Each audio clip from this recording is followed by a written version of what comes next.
When Williams brought out their gorgeous Niagara a few years ago, Jim Ford, a lifelong New York Central fan, just had to have one.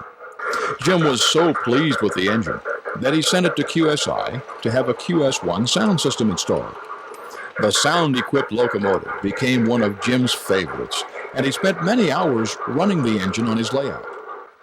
But then, something strange happened. I have a habit of coming down at night, 11, 10 o'clock at night, and run the last train of the day. It's just restful, relaxing. So I had bought the Niagara, and I brought it down. It was 10:30 at night, a pleasure to run and operate, and I turned it on, and it chugged its way and smoked, and I was thrilled. Marvelous engine. 10:30 at night, this absolutely ghostly voice. A voice, an absolute voice. So I shut it off quick and thought about it a minute, turned it on again, nothing, chugged like crazy. Next day my son was over to drop something off, and I said, Ken, you're not going to believe it. I have a locomotive that talks. And of course he knows me by now, and he chuckled, and he says, you get too wrapped up into trains. I said, I'm telling you, it talked, it said something. And of course he, right, okay, Dad, sure. So a month, 2 months went on, never did it again, never did it again. Ran beautifully, smoke and chugging. And one night I turned it on, and there it is again, the shivers. And it spoke to me, it talked. So I quick grabbed a tape recorder and tape recorded it so I could get my wise guy's son to hear it.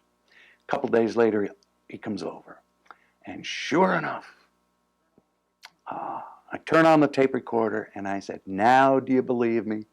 He says, I never heard anything like it in my life. Couldn't get it to do it for him, but we had the tape recorder. A month later, somehow I'm pushing it back and forth and sequencing it and blowing the horn. It happened again. And of course, I'm always alone. Friends, the members of the club I'm in.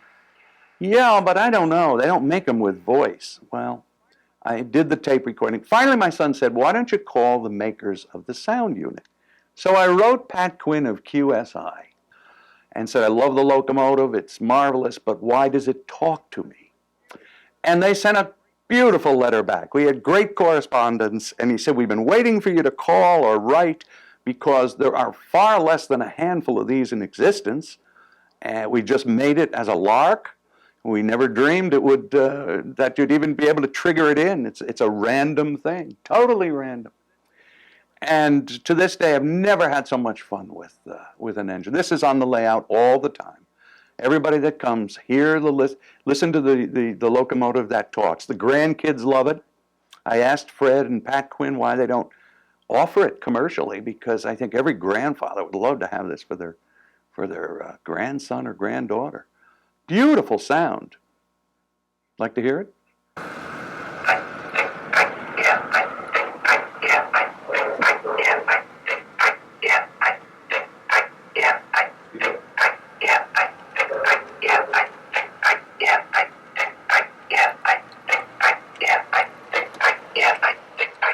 QSI told Jim that only a very few QS1 equipped engines have this I think I can feature in them. If you've got an engine with a QS1 sound system, you might want to check and see if you've got one of these rare units. Here's how you do it. We bring the engine in neutral prior to forward. Neutral reverse, neutral prior to forward.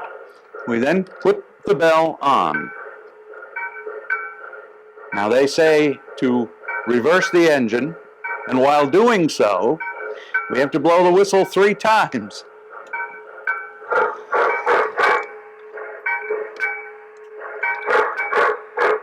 One, 2, 3. Now we go back to neutral prior forward.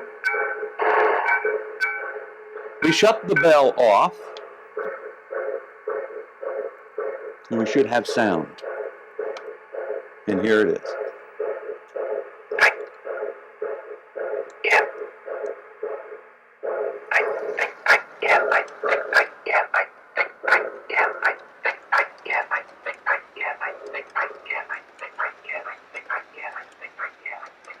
you.